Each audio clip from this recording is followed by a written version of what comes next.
Donc c'est ça qui envoie le problème. Donc je pense que c'est vraiment très important ce qu'elle a dit. D'accord. On revient à la préoccupation précédente. On parlait donc de ces personnes-là qui ont aidé pas mal de personnes dans leur famille. Je disais que c'est une des situations les plus... Eux ou leur descendance d'ailleurs. C'est une des situations les plus dramatiques et qui peut vous conduire à la mort. Parce que beaucoup de nos aînés, je voulais saluer un de mes aînés, M. Nguessandina, qui a fait beaucoup pour nous.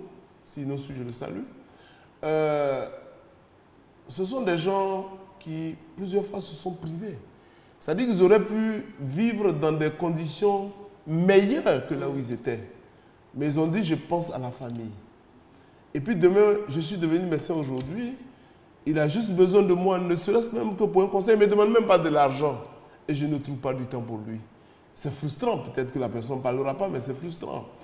Mais plus grave, lorsque la personne se trouve dans une situation difficile et qu'il a élevé ou il a aidé peut-être des dizaines de personnes que personne n'est à ses côtés, je vous assure que c'est déprimant, c'est mortel. Très bien. Madame Bako est en ligne, elle nous appelle du Burkina. Allô? Allô, bonjour madame. Bonjour Madame Bako, vous nous appelez d'où? De Ouagadougou, de Bobo Dioulasso? Je m'appelle de Ouagadougou. De Ouagadougou, super. Comment vous allez? Oui, je vous dis merci, je salue vraiment l'émission. Merci Madame Bako. En fait, moi je voudrais tout simplement dire, un adage nous dit, quand la main droite donne quelque chose, la main gauche doit forcément lire. Et quand vous faites du bien à autrui, attendez plutôt le merci du bon Dieu. C'est vraiment plus important. Il apporte beaucoup de grâce. Le merci de la personne elle-même. Voilà. Et je reviens tout simplement à dire, quand on est parent et qu'on a des enfants, ce que nous faisons pour nos enfants, demandons tout simplement à Dieu de les aider à être mieux que ce que nous sommes. Moi, je suis mère de 3 garçons. Mon souhait, c'est que Dieu puisse aider mes enfants au soir de ma retraite, que je n'ai personne sur mon dos. Ça serait vraiment la plus grande grâce que Dieu me fera. Je n'attends rien d'eux. Que je puisse les aider à être des hommes de demain.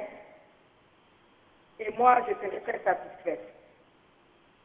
Quant aux parents qui n'arrivent pas à se réaliser, qui veulent forcément que leurs enfants fassent ce qu'eux ils n'ont pas pu faire dans la vie, et je pense que vraiment, c'est fausser sa vie.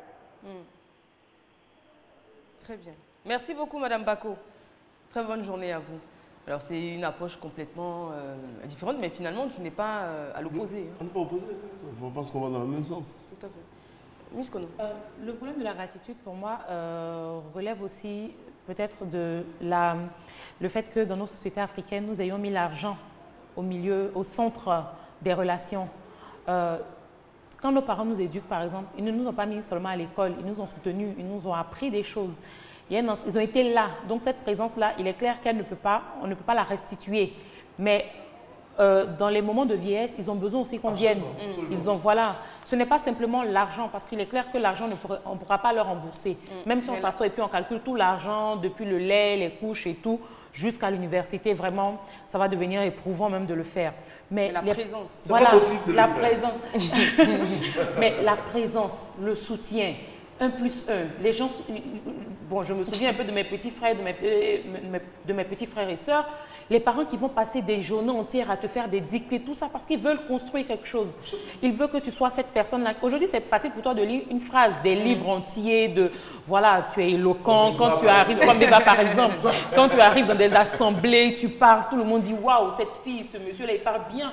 Mais pour cela, il a fallu que quelqu'un prenne de son temps et il ait assez confiance en toi pour passer des soirées, des journées à te faire comprendre que 1 plus 1, à faire le haut et tirer le pied. Tout ça, les parents ont été là et ils l'ont fait avec amour. Donc, vraiment pour eux, ce serait vraiment pas bien déjà même de dire non, mon papa, s'il veut, je vais lui donner de l'argent, il va me laisser. Non, c'est pas ça. Mais dans les vieux moments, quand tous les enfants quittent la maison, il n'y a plus personne à la maison. Il est clair qu'avoir une discipline de tous les dimanches, je passe manger chez les parents 1 fois par semaine, 1 fois toutes les 2 semaines, appeler les parents 2 fois par... Qu'ils continuent à sentir ça. C'est vrai que c'est le cycle normal de la vie.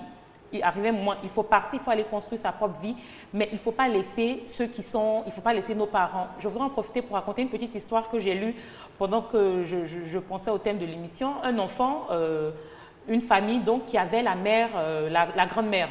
dans la famille. Et il nourrissait la dame avec une cuillère en bois et par terre. Parce que la dame, bon, elle avait un certain âge, hein, elle bavait quand elle mangeait, elle n'était pas très propre. Donc, ils ont dit, bon, maman, tu ne peux pas manger à table avec nous et tout. Et leur fils voyait cela tout le temps. Un jour, il a commencé à faire une petite cuillère en bois aussi. Et sa maman lui dit, mais pourquoi tu fabriques ta petite cuillère en bois? Il dit, non, parce qu'apparemment, à un certain âge, il faut que les vieux mangent avec une cuillère en bois. Donc, je suis en train de faire votre cuillère en bois. On y revient tout de suite. Je ne m'attendais pas à cette chute-là. On y revient tout de suite. Monsieur Mohamed est en ligne. Il nous appelle de Dakar. Allô? Allô? Bonjour, monsieur Mohamed. Bonjour, vous allez bien? Nous allons très bien et vous? Bon, je suis tellement content d'avoir écouté votre émission. Merci. Bon, j'étais à Abidjan moi-même, je vivais là-bas depuis 17 ans. D'accord.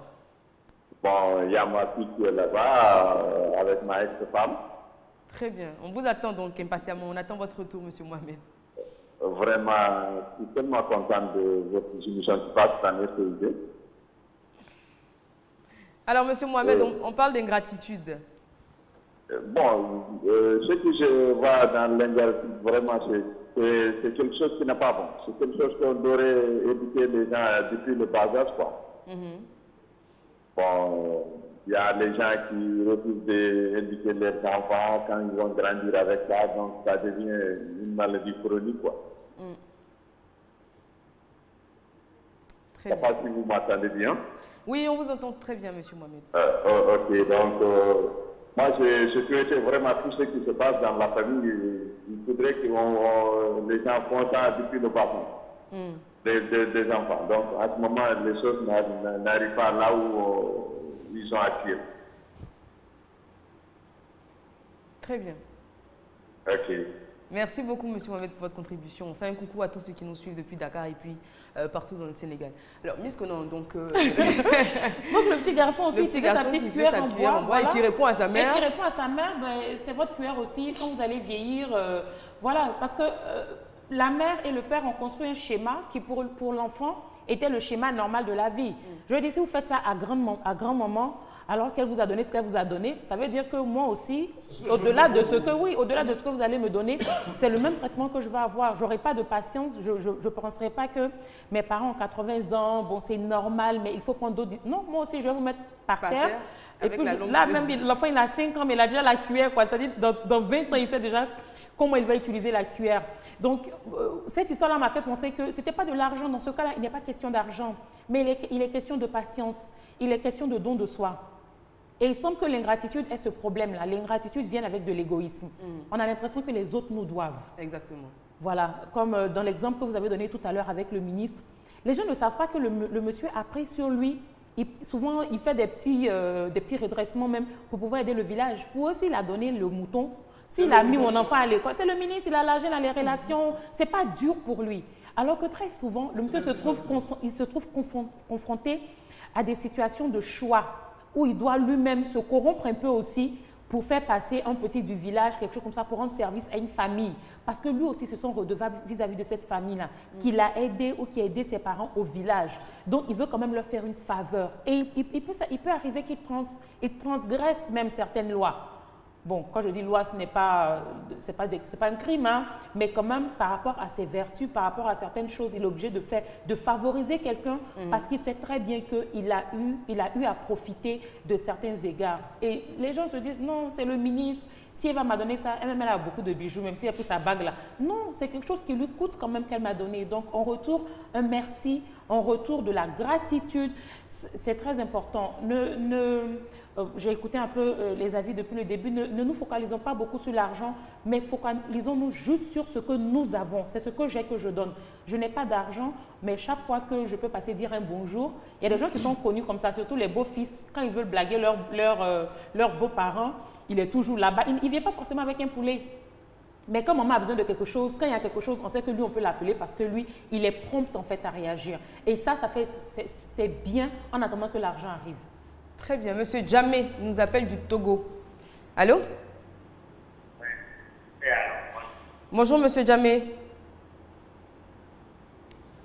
Allô? Monsieur Djamé, nous vous entendons difficilement. Allô? Alors, Miss Conan, vous parlez, bon, il est parti, on espère qu'il va rappeler. Miss Conan, vous parliez tout à l'heure donc d'être disponible, de se rendre disponible pour ses parents, pour les voir. C'est un peu plus facile quand ils sont à Abidjan. Mais aujourd'hui, on sait qu'il y a beaucoup de parents qui sont à l'intérieur du village, même après avoir travaillé, qui décident de prendre une retraite bien méritée au village. Ils ont construit leur petite maison, ils sont tranquilles. Les activités d'Abidjan font qu'on n'a pas toujours le temps d'y aller. On appelle quand ils ont besoin de quelque chose. On essaie d'y remédier, mais être toujours disponible, c'est pas évident. Non, je pense que ça aussi c'est discutable. Mademoiselle Conan parlait du fait qu'on était... Non, on n'a pas focalisé sur le problème de l'argent, non. L'argent est un des aspects, malheureusement, que la société demande plus aujourd'hui. Mais concernant l'aspect dont Eva parle, c'est que nous devons nous donner les moyens nécessaires. C'est vrai qu'on ne peut pas aller tous les mois, parce que ça coûte de l'argent les déplacements, parce que c'est des risques de prendre tout le temps la route. Mais je me dis qu'une ou deux fois dans l'année, on peut faire ce sacrifice-là, d'aller saluer les parents. Vous savez, moi qui ai eu l'habitude d'aller au village, et d'ailleurs je viens d'arriver ce week-end, les parents vous disent, on comprend vos problèmes même à Abidjan. J'ai entendu des parents le dire. Vous souffrez beaucoup à Abidjan, la vie est chère. Mais ce qu'on vous demande, quand il est possible, c'est de venir pour qu'on vous voie. Parce que c'est difficile pour un parent qui n'a pas vu son fils, sa fille, depuis 10 ans, 20 ans, qui prend de l'âge et qui meurt. Ok? On y revient, docteur. Monsieur Kwasi nous appelle d'Abobo. Allô? Monsieur Kwasi? Monsieur Kwasi? D'accord, docteur. Donc, c'est difficile pour une personne, un parent qui prend de l'âge. Et vous savez, quand nous prenons de l'âge, nous tous nous pensons à la mort. C'est le passage obligé. Et qui ne voit pas son fils ou sa fille, elle est frustrée, la personne. Elle est blessée. Et vous allez remarquer que si la personne venait à décéder, cet enfant qui a fait 10 ans, 20 ans sans aller au village, vous êtes mal vu. Même si vous partez que c'est vous qui achetez le cercueil ou tout ce que vous voulez. Donc les parents disent, c'est vrai, c'est difficile. Aujourd'hui, moi, je me réjouis que beaucoup de parents, enfin quelques parents, beaucoup c'est trop dit, quelques parents au village, même illettrés, ont compris que ceux qui vivent en ville ont des difficultés, que la vie est devenue difficile. Mais ils disent, nous voulons vous voir. Et ne pas le faire pendant des années, c'est faire preuve d'ingratitude. Je pense qu'on peut se priver, on peut faire des sacrifices, ne serait-ce qu'aller une ou deux fois, on peut se donner cette directive pour dire, moi, je décide chaque année d'aller voir ma mère ou mon père qui est au village au moins une fois dans l'année. Il y a les Paquinots qui sont là. C'est de bons moments pour aller les saluer, pour ceux qui sont du centre par exemple, etc., etc. Madame Lala nous appelle du Mali. Allô? Allô, vous allez bien? Allô? Allô? Oui, bon. Ça va? Oui, nous allons très bien, Madame Lala. On vous écoute. Vous avez devant vous, Madame Cissé Lala Traoré. Oui, enchantée. Je suis au Mali, à Mopti. Très bien, on vous écoute. L'ingratitude, là, même Dieu n'aime pas ça. Oui. Si quelqu'un est ingrat là, vraiment, ce n'est même pas la peine de vivre avec la personne. Et l'émission se passe très bien. Moi, je suis de Tombouctou. D'accord. Surtout, vous me plaît beaucoup. Merci beaucoup, vous madame. Êtes magnifique, madame. Merci beaucoup. Allez, gros bisous à vous. Merci beaucoup. Allez, très bonne journée. Allez, beaucoup à vous. Amen. Merci beaucoup et gros bisous à tous ceux qui nous suivent du Mali, donc Tombouctou, Mopti, Bamako et puis vous qui voyagez beaucoup dans ces pays-là. Oui, je pense que vous connaissez d'autres villes. D'ailleurs, on avait un téléspectateur qui nous appelait beaucoup de Sikasso. De Sikasso. Je ne sais pas où il est passé, mais monsieur, si vous êtes à l'écoute, n'hésitez pas à nous rappeler. On aimerait juste dire bonjour, on aimerait beaucoup avoir on aimerait beaucoup avoir de vos nouvelles. Monsieur Traoré ou monsieur, je crois que c'est pas très loin, qui nous appelait à chaque émission de Sikasso. On espère avoir de vos nouvelles incessamment. Alors, on parle toujours d'ingratitude, hein, c'est le thème de notre émission aujourd'hui. Le téléphone est toujours ouvert, vous avez pu le remarquer, nous avons beaucoup d'appels. Et on parle là du premier cas de figure, en tout cas, on est encore dans le domaine familial. Mais ça peut être également, là on est en train de parler d'ingratitude d'un fils envers ses parents, mais ça peut être également dans la fratrie, ça peut être entre frères et sœurs par exemple. Bien sûr que ça aussi c'est fréquent. J'ai connu des familles où la sœur, en tout cas ça existait avec nos aînés, a refusé d'aller à l'école pour s'occuper de son petit frère. C'est-à-dire que le frère qui est plus jeune va à l'école chez un tuteur et comment on appelle, on demande à ce gars de travailler, il ne peut pas, la grande sœur va venir. Donc, on y revient. Oui. Une téléspectatrice qui requiert l'anonymat nous appelle de Yopougon. Allô? Bonjour madame. Bonjour madame, merci d'être avec nous. C'est pour rendre un témoignage. On vous écoute. Si on peut considérer ça comme de l'ingratitude. Je suis mariée, l'homme, c'est un salarié tout simple comme les autres. Mais après avoir pris fonction, toute la famille est sur son dos. Oui. À peine même s'il arrive à subvenir aux besoins de la famille. D'accord. Maintenant, quand je me plains, la famille trouve que je suis la mauvaise épouse, qui n'aime pas la famille de son mari, qui ne soutient pas son nom. Alors qu'on a du mal même à terminer les fins du mois. Voilà, je ne sais pas si son refus, c'est l'ingratitude de sa part, ou bien c'est moi, je ne sais pas. Qui est ingrate, peut-être, je ne sais pas. Parce que je n'arrive pas à faire la part des choses. Voilà, c'est ce que j'avais. Très bien, merci beaucoup madame. Alors docteur, alors la connexion était assez difficile pour les téléspectateurs, donc elle dit que son mari a pris fonction, il a un poste, et donc toute la famille sollicite son aide, alors que ce n'est pas évident même dans le ménage souvent de joindre les deux bouts. Donc elle se pose la question de savoir si c'est elle qui est compliquée, si elle ne le fait pas, est-ce que les parents ne vont pas traiter son mari d'ingrat? Oui, je pense qu'on en parlait justement. Ce monsieur doit le faire en fonction de ses moyens. Parce que nous avons l'obligation de protéger nos familles, nos enfants. Il y a quelqu'un qui a dit parler d'ingratitude, Dieu n'aime pas. Mais je voulais dire que l'excès de don de soi pose problème. De générosité. Parce que pour moi, lorsque nous allons aller devant le tribunal de Dieu, selon ce que nous connaissons dans les Écritures, la première question que Dieu posera à M. Brou, les enfants que je t'ai donnés, qu'est-ce que tu en as fait?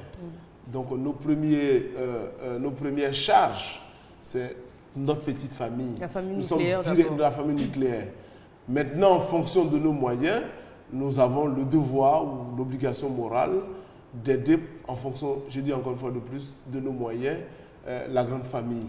Parce que je trouve, en tout cas personnellement, inacceptable que notre générosité extérieure fasse que nos enfants même ne puissent pas aller à l'école.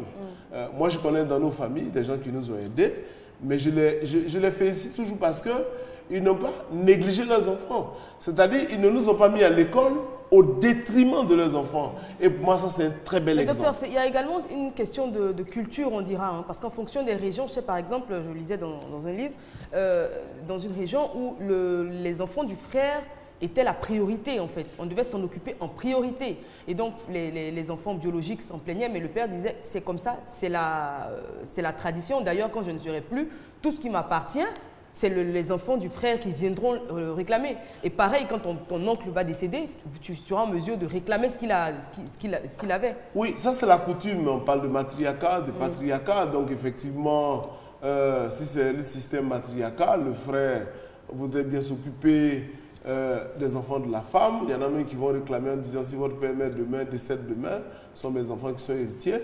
Mais je pense que ça, ce sont les côtés de la culture à revoir. Parce que, encore une fois de plus, s'il y a une campagne à faire, moi je ne prendrai pas pour dire ce sont des aspects pernicieux, pervers de la culture. Parce que c'est inconcevable que quelqu'un fasse des enfants et qu'au nom de la culture, on délaisse ses enfants au bénéfice d'autres enfants. Ce n'est pas acceptable. Enfin, ce n'est pas souhaitable. Mais on peut, je pense, en s'occupant de ses enfants, aider des neveux, les enfants de sa sœur, les enfants de son frère, en fonction de nos moyens. Et avant le coup de fil donc, de M. Kwasi, voilà, oui, justement. Vous parlez par exemple du cas parce qu'on parlait de fratrie, d'ingratitude, de cas d'ingratitude entre frères et sœurs, donc de cette sœur-là par exemple, qui après le décès des parents, décide. Très bien, on y revient après ce coup de fil de M. Adamo qui nous appelle de Jacquesville. Allô? Allô? Bonjour, M. Adamo. Allô? Allô? Vous nous entendez? Oui, allô? Oui, bonjour, merci d'être avec nous, Adamo. On parle aujourd'hui d'ingratitude. Papa, Je pense que la connexion est mauvaise. Alors, d'accord. Miss Kono. Oui, c'est vrai que ça, je vais peut-être aller tout droit au but. Ça doit être un problème de merci. Parce que souvent, quand les parents éduquent les enfants et que, au-delà de la gratitude, du merci que l'on se doit, du respect que l'on se doit l'un envers l'autre, on met par exemple au-dessus de tout le droit d'aînesse. Souvent, ça peut être mal pris aussi par les plus grands qui estiment que les plus petits leur doivent en fait un ensemble de choses que eux, ils, en corrompant bien sûr le droit d'aînesse, ils le mettent dans le droit d'aînesse.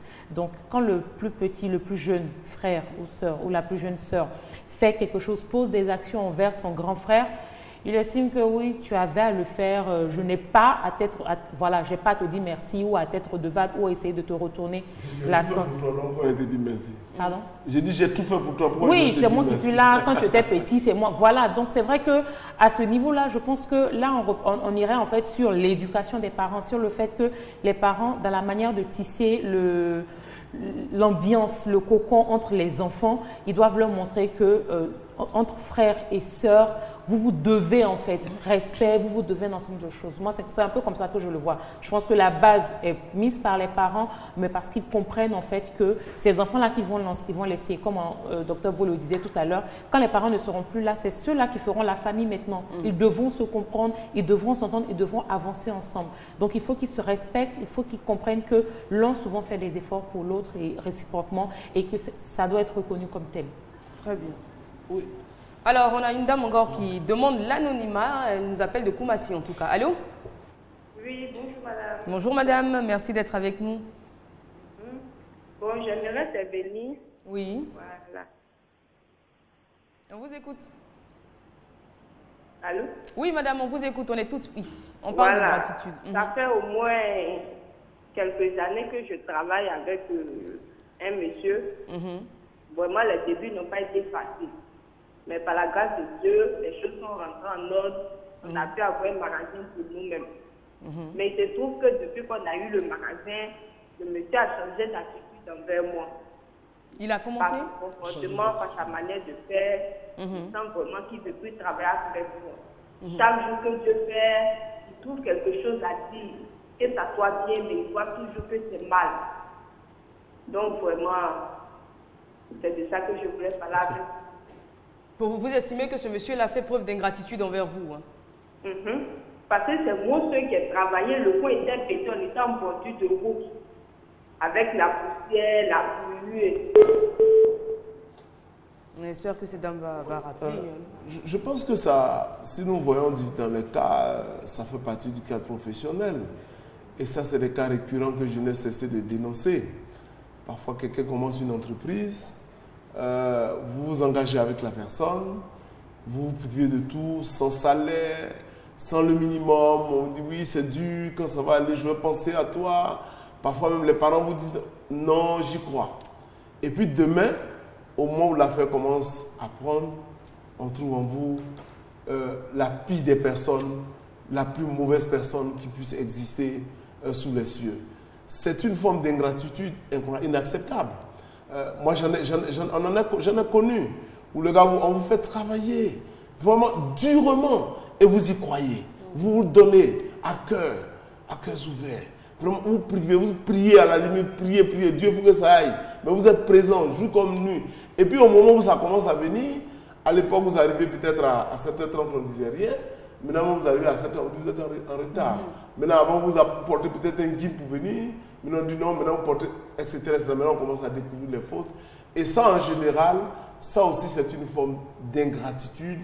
Mais ce que je voulais dire à ces personnes en général, dans le déroulé ou le déroulement de leurs activités, à un moment donné, ils ont des difficultés, ils sont obligés. Parce que Dieu est juste. Et la dame qui a parlé pour dire que Dieu n'aime pas l'ingratitude, en réalité, par-dessus tout, c'est Dieu qui sait la réalité de l'ingratitude. Parce que l'appréciation de l'ingratitude de l'être humain est parfois partisane en fonction de nos critères, en fonction de notre sensibilité. Et je voulais terminer sur l'exemple que j'avais commencé, qui me vient à l'esprit. Une sœur qui dit, bon écoute, mon petit frère allait au collège, moi je ne peux plus, je vais aller rester chez le tuteur pour lui faire manger et travailler, faire les travaux de ménage à sa place. Et ce petit frère, Dieu lui fait la grâce, il réussit. Quelquefois, il fait tout pour la sœur. Il va s'occuper de ses enfants, il va s'occuper d'elle, et à un moment donné, il ne peut plus. Mais elle va toujours chanter. À cause de toi, je ne suis pas allé à l'école. C'est à cause de toi, je suis devenu comme ça. Tu ne veux rien faire pour moi. À un moment donné, ça devient agaçant. La personne dit, mais écoute, finalement, merde, ça, ce n'était pas de l'ingratitude, mais finalement, c'est cette soeur qui devient ingrate. Très bien. Monsieur Karamoko nous appelle de Yopougon. Oui, oui. Bonjour, monsieur Karamoko. Bonjour, Madame Eva Mani. Merci d'intervenir pendant cette émission. On vous écoute. Moi, je trouve que les ingrats sont des sorciers. Parce que ça ne va pas dans leur tête. Le salaire du péché, c'est la mort. Oula, quand vous y allez? Oui, mais parce que celui qui te donne, il en œuvre avec son cœur, il te donne. Tu dois le récompenser en retour. C'est comme ça, moi, je vois la vie. Voilà, c'est pas bien parce que si tu n'es pas sorcier, tu ne peux pas te jouer les dieux comme ça. Tu n'aimes pas. Très bien. Voilà, ce sont des gens qui sont méchants, qui ont toujours fait la méchanceté, mais quand ils n'ont rien, on dirait qu'ils font pitié. Voilà, c'est comme ça moi je vois la vie. Donc c'est pour ça, merci bien et bonne soirée à vous. Merci, très bonne journée pour cette intervention virulente, mais nécessaire, on va dire. Ça sent le vécu. Ça sent le vécu. Alors pour parler donc justement, on est toujours dans le cadre familial, on ne va pas s'en éloigner, je pense aujourd'hui on finira avec cela, avant de passer à d'autres aspects. On a parlé un peu du domaine professionnel. Mais pour revenir sur l'aspect familial, on a vu plusieurs fois des cas, que ce soit dans les journaux, que ce soit dans les films, ou même dans la société, dans notre entourage, d'hommes qui sont extrêmement ingrats envers leurs femmes, envers ces femmes-là qu'on appelle femmes de galère. Avec qui, quand c'est compliqué, oui. Docteur, laissez-moi le finir, parce que ça fait mal au cœur. Parce que quand vous entendez des témoignages de femmes... Non, c'est pas vécu. Non, mais c'est des témoignages. Alors, mais quand vous entendez des femmes qui, par exemple, ont souffert avec leur homme, qui n'avaient rien à manger, qui peut-être ils étaient étudiants, c'était compliqué, ils n'avaient rien pour se sustenter. La femme, elle se bat, elle fait tout, ou même elle fait un petit commerce, elle vend de la loco, elle vend des oranges, elle fait tout. Et puis le monsieur, il continue ses études. Une fois qu'il a eu un bon poste dans la société, tout de suite, il estime que cette femme-là n'est plus assez représentative de sa gloire ou de son niveau social. Exactement. Mais... Oui, elle n'est pas assez instruite, elle n'est pas assez jolie, elle ne s'habille pas. Mais ça, c'est, comme disait M. Karamoko, c'est de la sorcellerie. Bon, la sorcellerie en col blanc. Je comprends votre colère. C'est de la sorcellerie en col blanc. Ça va un peu dans le même sens que le cas professionnel que j'ai donné. Mais cela finit comme en général. L'histoire, nous sommes tous relativement jeunes. Mais il est certain que toutes les personnes qui sont comportées de la sorte ont mal fini. Mal fini, ça ne veut pas dire mourir. Ça se passe même dans les villages. Le monsieur va au champ avec sa femme. Il n'y avait rien au départ, c'est la forêt. Ils vont travailler, elle va porter les fagots. Pendant que, comme le disait la dernière fois Christelle, il passe à côté avec son vélo sans même prendre un morceau de fagot. Arrivé là-bas, il va préparer. Et puis, dès lors que la plantation donne, il trouve une jeune fille, il dit non, celle-là n'est plus à la mode. Mais la fermentation, souvent, ça prend feu. Ou bien ça ne donne plus. Parce que, souvenez-vous, ici, sur ce même plateau, on a traité un thème, il y a des limites à ne pas franchir. Tous les jours, nous commettons des péchés que Dieu tolère certainement, parce que s'il voulait prendre tout en compte, notre seul sort, c'est la mort. Mais il y a des limites à ne pas franchir, parce que la société humaine même va te juger. Et même si vous partez sur le plan spirituel, on dit, la femme de ta jeunesse, il ne faut pas la laisser. Tous ceux qui, sans raison valable, ont vécu avec une femme, se sont battus ensemble. La femme aussi parfois le fait. Parce que quelquefois, quand ça commence à être chose, elle fuit l'homme.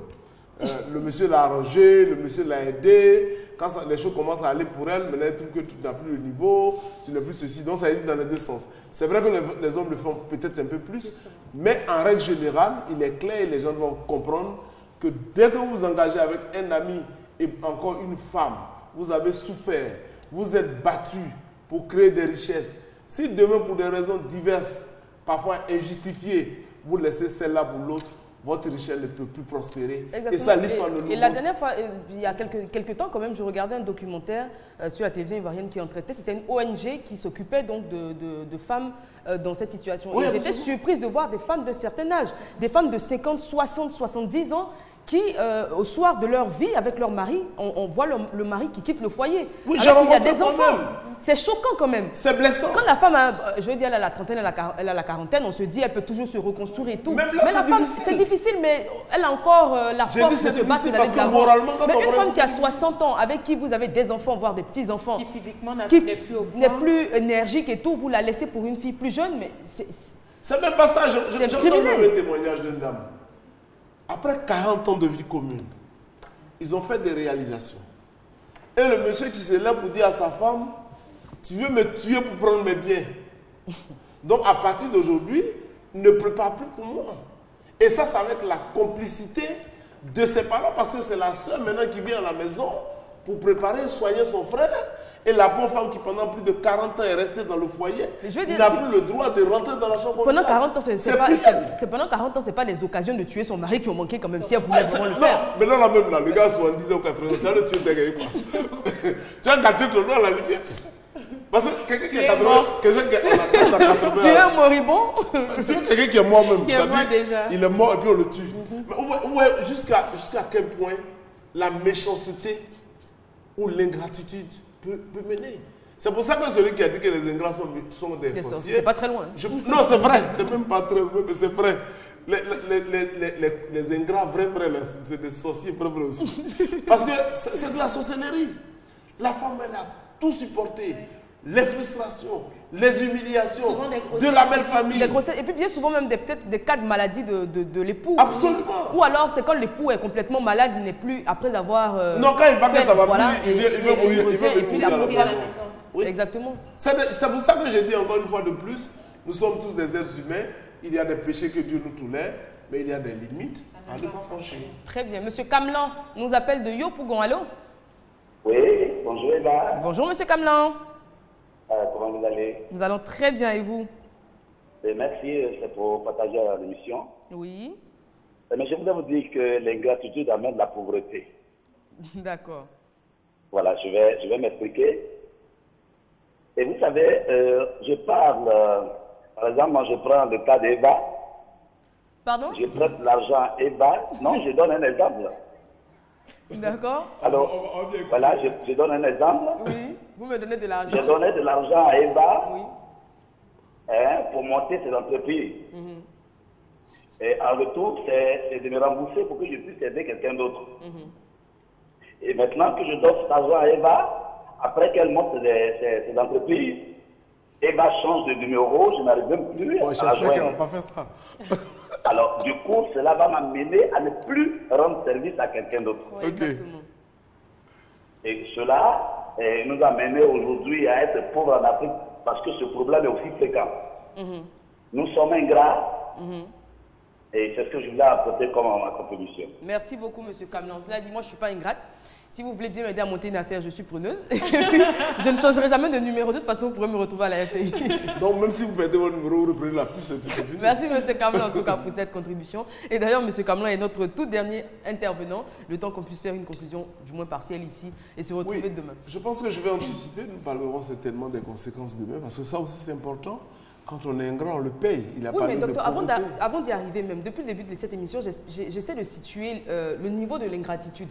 Et je posais la question à l'entame de l'émission, dans l'introduction, la reconnaissance finalement devient-elle une dette?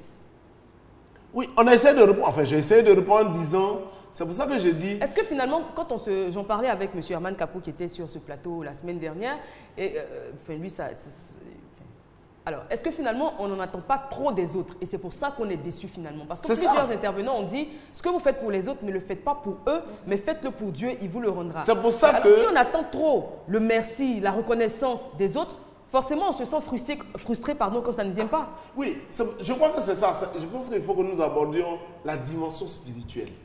Parce qu'effectivement, je dis encore une fois de plus, le vrai problème est que les gens voient la reconnaissance en termes de remboursement. Et ça, c'est impossible. C'est-à-dire, est-ce qu'un enfant qu'on a mis à l'école de CPE jusqu'à il a eu bac, il a eu doctorat, il a eu tout ce que vous voulez, il ne peut pas rembourser. Mais s'il travaille, il ne peut faire que ce qu'il peut faire, ce que les moyens lui permettent de faire. Or, les gens attendent qu'il fasse tout. Ce n'est pas possible. Donc, c'est la dimension spirituelle. Et avant de venir, j'ai discuté avec quelqu'un au téléphone, j'ai dit, finalement, c'est Dieu seul qui sait si nous sommes vraiment ingrats ou non.